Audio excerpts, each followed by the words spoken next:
다 함께 사도신경으로 신앙 고백하심으로 4월 19일 화요일 새벽 예배를 시작하겠습니다.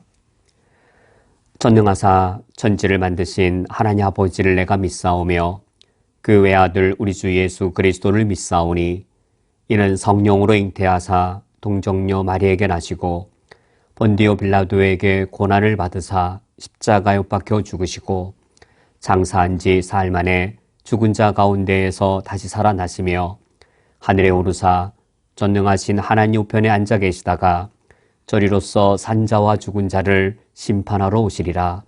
성령을 믿사오며 거룩한 공회와 성도가 서로 교통하는 것과 죄를 사여 주시는 것과 몸이 다시 사는 것과 영원히 사는 것을 믿사옵나이다. 아멘.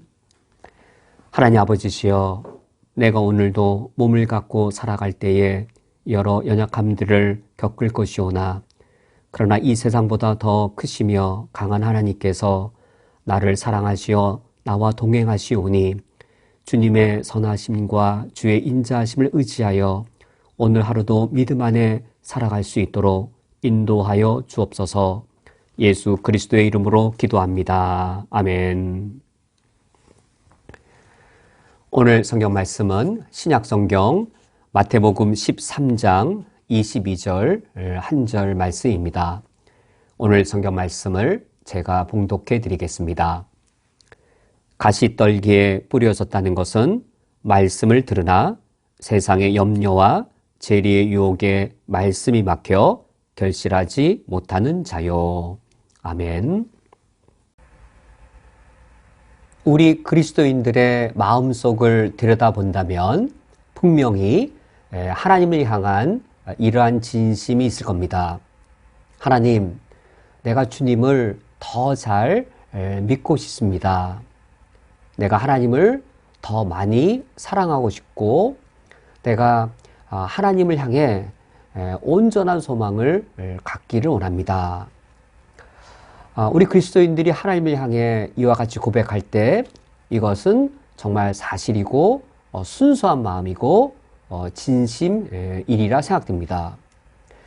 우리가 진심으로 하나님께 믿음과 사랑과 소망을 고백하지만 그런데 우리 마음이 아프고 또 우리 마음속에 때로는 갈등과 번민이 일어나는 것은 우리가 실제에 있어서는 그렇지 못하기 때문이지요. 빈번하게 하나님을 믿는 믿음, 너무나도 우리가 제대로 믿지 못할 때가 많고 하나님에 대한 사랑이 너무나도 형편없을 때가 많이 있지요.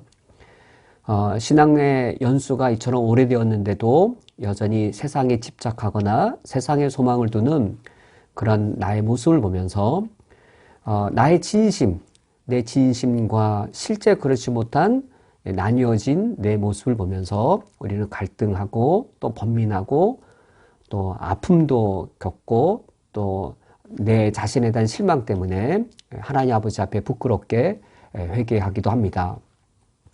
바로 이러한 우리의 모습을 예수님께서 씨 뿌리는 비유를 통하여 가르쳐 줬습니다. 씨 뿌리는 비유에 네 가지의 밭이 나오는데 세 번째 밭인 가시떨기 밭이 바로 이러한 경우에 해당되어집니다. 우리가 오늘 읽은 22절의 말씀은 이 가시떨기의 그런 영적 상태에 대한 예수님의 해석입니다.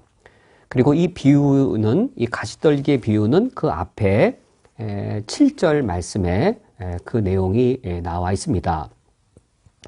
농부가 씨를 뿌릴 때 이제 여러 밭들에 떨어지게 되었습니다. 먼저는 길가에 떨어졌고 그 다음에는 돌밭에 떨어졌습니다. 길가와 돌밭에는 공통점이 있었습니다.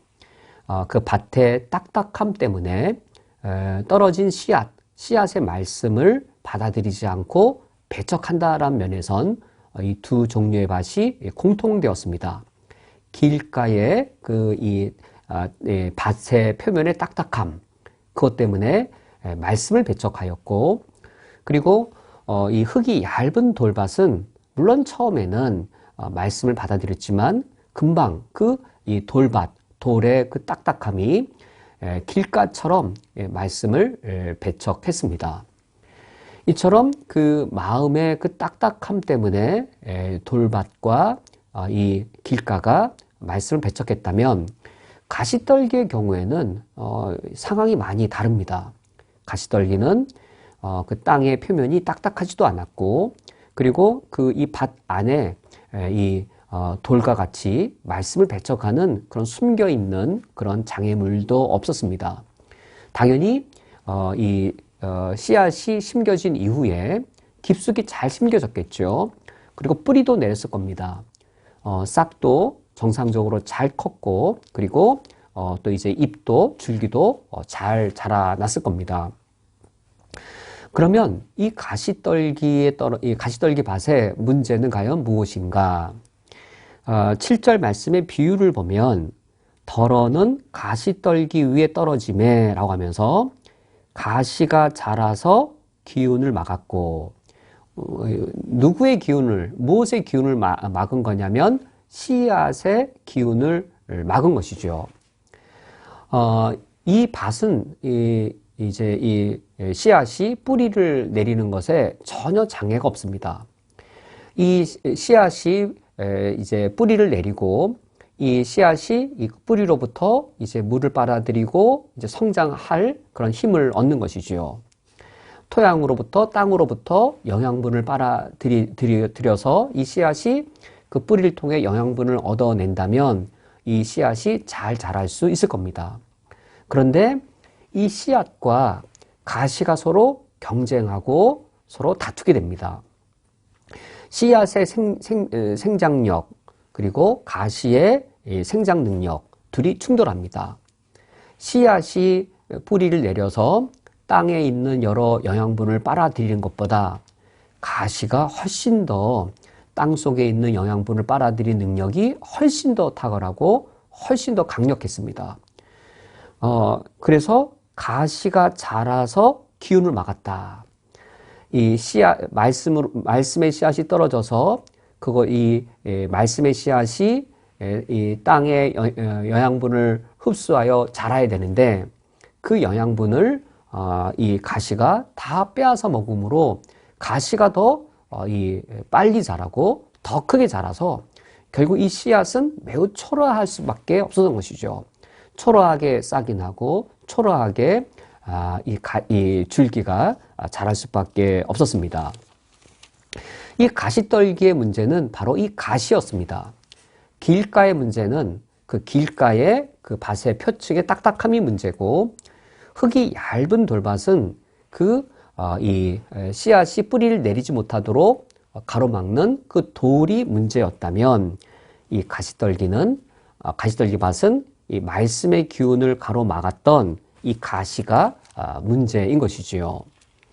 그럼 이 가시가 무엇일까요? 밭에는 전혀 문제가 없습니다. 뿌리도 깊이 씨앗이 내릴 수 있었습니다. 그런데 씨앗이 영양분을 충분히 빨아들이지 못하도록 하는 이 씨앗의 생장력을 가로막은 이 가시는 무엇일까요? 예수님께서 오늘 우리가 읽은 22절 말씀에서 그 가시가 무엇인지를 설명해 주십니다. 22절 말씀을 보시면 가시떨기에 뿌려졌다는 것은 말씀을 들으나 세상의 염려와 재물의 유혹에 말씀이 막혀 결실하지 못하는 자요라고 말씀하여서, 예수님의 이 해석에 보면 세상의 염려라는 가시, 그리고 재물의 유혹이라는 가시, 이 가시들이 결국 말씀의 기운을 가로막게 되었습니다. 그러므로 이 돌밭과 그리고 이 길가의 경우 이 말씀을 배척하는 그 요소들이 이 말씀을 받아들이는 딱딱함, 거기에 있는 것이죠. 특별히 이 돌밭의 경우에는 말씀을 배척하는 그 원인이 그 자신보다도 외부 환경에 있었습니다. 환난이나 핍박이라고 하는 외부적 환경 때문에 이 말씀을 배척하도록 하는 그런 요인이 있었다면, 지금 이 가시떨기의 경우에는 말씀의 기운을 죽이는, 말씀의 기운을 무력화시키는 그 원인이 나의 외부 환경이 아니라 내 속에 있었던 것이죠. 내 속에 있는 내 내면의 가시였습니다. 내 내면에 있는 세상 염려의 가시, 그리고 재물의 유혹이라는 가시, 이 가시가 말씀의 기운을 다 무력화시켰던 것이죠. 세상의 염려, 과연 이때 이 세상의 염려가 어떤 기능을 하겠는지요? 만약에 말씀이 제대로 역할을 했다면, 말씀의 기운이 제대로 역할을 했다면 어떤 열매가 맺혔겠는지요? 말씀은 우리로 하여금 우리가 정말로, 우리 그리스도인들이 정말로 원하는 바를 하게 합니다. 우리 그리스도인들의 내면을 열어보면 초신자이든 또는 이미 신앙생활을 오래 하신 그 성도님이든 다 공통되게 하나님을 잘 믿고 싶어 합니다. 내가 하나님을 잘 믿고 싶은 그런 순수하고 진정한 열망을 갖고 있습니다. 염려는 어떤 문제일까요? 하나님만 믿지 못하게 하는 것이 염려입니다. 우리 그리스도인들이 염려한다고 해서 하나님을 하나도 믿지 않는 경우 아마 거의 없을 겁니다. 염려라고 하는 것은 내가 하나님을 믿기는 믿는데 하나님을 전적으로 믿지 못하는 부분에서 염려가 일어나죠. 우리 그리스도인들이 어떤 일이 생기면 기도합니다. 하나님을 믿기 때문에 기도합니다. 기도하면서 염려도 합니다. 즉 기도하면서 염려도 한다는 말은 하나님을 믿는데 하나님을 믿지도 못하는 것이지요. 즉 이 내 내면 속에 말씀의 씨앗은 하나님만 믿으라고 우리에게 촉구하지만 이 땅을 살아가면서 우리가 어떤 일들을 겪거나 어떤 상황에 놓여져서 내 마음에 염려가 아주 강력하게 일어날 때에는 우리가 하나님으로부터 눈을 돌려서 또 다른 믿을 대상을 바라보게 됩니다. 즉 염려라고 하는 것은 믿음의 대상이 둘로 나뉘어진 겁니다. 염려라고 하는 것은 신앙과 불신앙이 섞여 있어서 내 영혼이 둘로 쪼개진 상황, 그것이 염려입니다. 염려하면서 하나님도 믿고 하나님도 믿으면서 염려도 하고, 염려하다가 기도하고 기도 마치고 일어나서 교회 문 밖을 나오면 또다시 염려가 시작되어지고, 염려가 시작되어서 그 일을 해결하려고 하나님을 믿는 것이 아니라 세상적 방법으로 해결하려고 하다가도 또 하나님을 믿으러 기도하러 오고, 이렇게 나뉘어진 상황이 우리의 이 모습이지요. 이 세상의 유혹이라는 가시만이 아니라 재물의 유혹이라고 하는 이 가시도 있습니다. 우리가 이 재물의 유혹의 가시를 언제 우리가 주로 겪게 되는지요? 우리가 정말로 소중하고 값지게 여기는 대상, 정말로 내가 하나님을 나의 최고의 대상으로 여기고 하늘나라의 저 천국의 최고의 가치를 둘 때 우리는 천국 소망으로 살아가게 됩니다. 그런데 우리가 이 땅에 소망을 두도록 재물이 우리를 유혹합니다. 재물의 유혹에 빠질 때에는 대부분 우리 마음속에 세상의 소망을 두고 있는 부분들이죠. 세상의 소망을 두고 있는 부분들을 재물의 유혹이 부추기기도 하고, 재물의 유혹에 부추김을 당하다 보니 우리가 이 땅에 소망도 두게 됩니다. 그렇다고 해서 우리 그리스도인들이 죽음 이후에 영원한 세계에 대해 무지하거나 그걸 무시하는 것도 아니죠. 우리가 하나님의 영원한 것을 위해 우리가 교회도 섬기고 선교 사역도 하고 영원한 것을 바라보기 때문에 우리가 많은 여러 헌신과 또 섬김들을 합니다. 그럼 우리 마음속에 나뉘는 것이죠. 이 땅을 살아가면서도 이 땅에서도 잘 살고 싶은, 멋지게 살고 싶은 이 땅의 소망도 있고, 또 하나님 앞에 가서도 내가 믿음 생활 잘했다라고 주님께 칭찬받을 그 소망도 있는 것이죠. 이 땅에서도 잘 살 소망, 천국에 가서도 잘 살 소망, 정말로 이게 둘 다 잘 되면 좋겠는데 실제에 있어서는 양자 선택의 경우가 훨씬 더 많습니다. 이 땅의 소망이 아니라 하늘의 소망을 두고 살아가고자 할 때 이 땅의 것을 내려놔야 되는데 그 둘 사이의 갈등들을 겪는 것이지요. 말씀은 우리에게 찾아와서 우리로 하여금 하나님만 사랑하여라, 온전히 하나님만 사랑하여라, 내 삶의 목적을 하나님께 두고, 그러니까 그러니까 하나님이 내 삶의 목적이 될 때 그때 우리가 하나님만 사랑하는 것이죠. 내 생명보다 더 소중한 하나님, 내가 살아가야 할 이유, 그것은 내가 하나님을 사랑하는 것이고, 내가 살아있는 이유, 살아가야 할 목적, 하나님이 내가 살 이유고 살 목적이 되는 내 사랑의 대상인 것이죠. 말씀은 계속 우리에게 그걸 요구합니다. 내 마음을 다하고 내 뜻을 다하고 내 목숨을 다하여 주 너의 하나님을 사랑하라. 말씀은 계속 우리에게 그걸 요구하고 이 땅을 생각하지 말고 저 위를 바라보며 천국 소망으로 살아갈 것을 말씀은 우리에게 계속 요구합니다. 그러나 우리가 가시떨기의 밭처럼 될 경우가 많이 있는 것이죠. 바로 재물의 유혹, 세상의 염려, 이런 가시들이 우리 내면을 괴롭힐 때입니다. 그렇다면 우리는 어떻게 하여야 가시떨기의 내 마음밭을 좋은 땅으로 기경할 수 있겠는지요? 정말 그럴 가능성이 내게 있겠는지요? 어제도 실패했고 그 전날에도 실패했고 이런 내가 정말로 하나님만을 향해 정말 하나님을 잘 믿는 믿음, 하나님을 내가 더 많이 사랑하고 내가 온전히 이 하늘을 소망하며 살아가는 정말 주님이 기뻐하실 만한 주님의 아들이 될 기회가 아직까지 내게 남아있고 그럴 가능성이 있는 것인지요? 충분히 있다라고 성경에서 말씀하시고 충분히 가능하다라고 우리 하나님께서 기다리고 계십니다. 그 방법은 결단입니다. 그것이 가능한 이유는 우리 마음이 둘로 쪼개졌을 뿐이지 우리 마음의 진심은 하나님을 잘 믿고 싶은 진심이 있는 것이죠.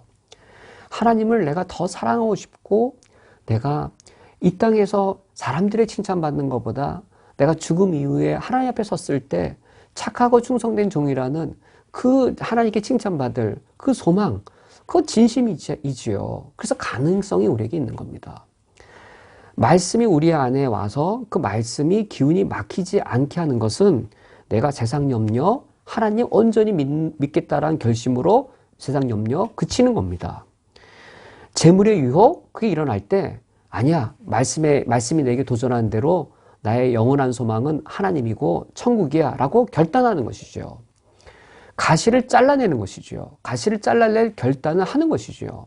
그러면 말씀이 그 기운을 회복하여서 내 영혼으로 하여금 하나님만 나의 믿음과 소망과 사랑의 대상으로 내가 품을 수 있도록 말씀을 통해 그 일이 가능하도록 성령께서 역사해 주십니다. 우리 오늘 하루를 살아갈 때 우리의 진심, 정말 하나님 더 잘 믿고 싶고 하나님을 더 많이 사랑하고 싶고 하나님께 온전한 소망을 드리고 싶은 우리 진심, 우리가 세상의 염려의 가시를 잘라내고 재물의 유혹의 가시도 잘라내어서 그 결단을 통해서 오늘 하나님 아버지 앞에 더 아름답고 소중한 신앙생활을 할 수 있기를 주님의 이름으로 축원드립니다. 함께 기도하시겠습니다.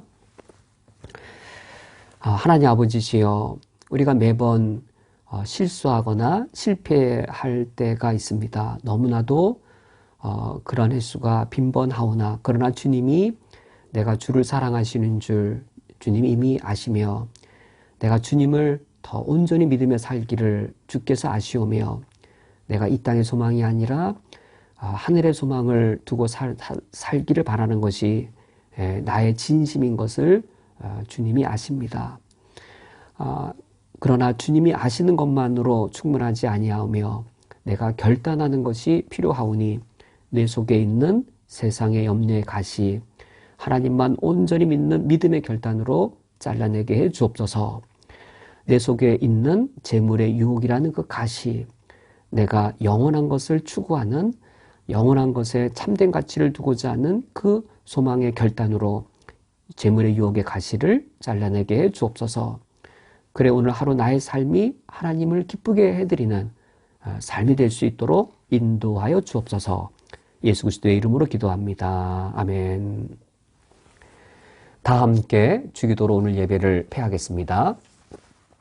하늘에 계신 우리 아버지여, 이름이 거룩히 여김을 받으시오며 나라가 임하시오며 뜻이 하늘에서 이루어진 것 같이 땅에서도 이루어지이다. 오늘 우리에게 노아 양식을 주시옵고 우리가 우리에게 죄 지은 자를 사하여 준 것 같이 우리 죄를 사하여 주시옵고 우리를 시험에 들게 하지 마시옵고 다만 악에서 구하시옵소서. 나라와 권세와 영광이 아버지께 영원히 쌓옵나이다. 아멘.